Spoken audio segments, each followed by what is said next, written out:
লালমনিরহাট বুড়িমারি মহাসড়কের মিশন মোড় থেকে সাপটিবাড়ি অংশে প্রায় 13,50,00,000 টাকায় সড়ক সংস্কারের এই কাজ পায় ডন এন্টারপ্রাইজ।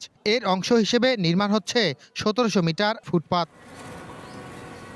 ফুটপাত নির্মাণের মাত্র 2 থেকে 3 দিনের মাথায় হাতের চাপেই উঠে যাচ্ছে টাইলস। কোথাও আবার টাইলস উঠে নিচের বালু সিমেন্টের দুর্বল আস্তরণ স্পষ্ট দেখা যাচ্ছে।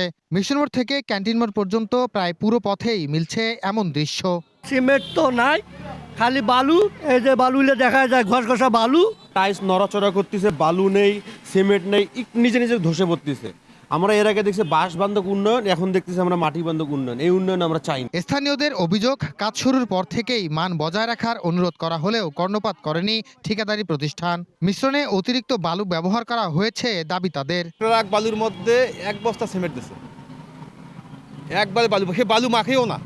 বালু যেটা মিক্স করবে মিস্ত্রি, সে বালুটাও মিক্স করে না। কিছু বললে তোরা তো শোনে না। তো এদেরকে 3-4 দিন বলছি, মসজিদের সামনেও বলছি, কিন্তু এরা আমার কথা শোনে না। তবে অনিয়মের অভিযোগ অস্বীকার করেছে নির্মাণকারী প্রতিষ্ঠান। না, ওখানে বিন্দু পরিমাণ অনিয়মের কিচ্ছু হয়নি। কিউরিং হবে, তারপরে এটা কি হার্ড হয়েছে দেখছেন, এরকমই হার্ড হয়ে যাবে। অন্যদিকে অভিযোগ পেলে ব্যবস্থা নেওয়ার কথা বলছেন সড়ক ও জনপথ বিভাগের প্রকৌশলী। তাদেরকে আমি ইনফর্ম করছি যে এই সেগমেন্টের ব্যাপারে যেখানে কমপ্লেইন আছে, এই বিলের এই জায়গাটার ব্যাপারটা আমাদেরকে কোয়ালিটি ইনশিওর না করা পর্যন্ত এটা সেগমেন্টের বিল মধ্যে ঢুকবে না। সঠিক তদারকি না হলে মানহীন কাজে সরকারি টাকা আর উন্নয়ন দুটোই ভেস্তে যাবে বলছেন সচেতন নাগরিকরা।